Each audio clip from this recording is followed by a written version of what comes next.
ашық сабағымызға қош келдіңіздер. Ендеше бүгінгі ашық сабағымызды бастайық, я балалар. Hadi бастаймыз.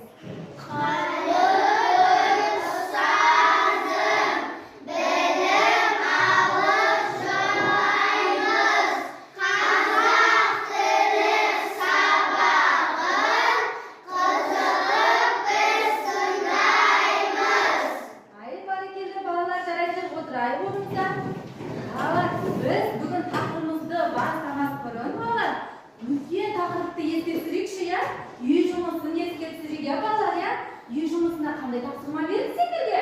35 жаттығу, я 35 жаттығуда не істеу керек еді? Әсет, не істеу керек еді 35 жаттығуда? Не істеп келеміз 35-те? Кәл, Айша қыз? Бала көңілдің гүлі, я? Және де қазір кім айтады? Бала көңілдің гүлі. Жарайсың, бәрекелді. Бала, бұл мақал мәтелде бізде мағынасын түсіндіріңдерші, мақал мәтелдің. Бала дегеніміз бала көңілдің гүлі, я? Кім мағынасын түсіндіреді бала дегенімізді? Кәл? Аяжан? Жарайсың тағы? Кәлсәт? Бала бізге өмір сыйлайды. Бала біздің өміріміздің шырағы, я? Жарайсың тағы? Кім айтады мына топтан? Кім бар екен бізде есіктер тобынан?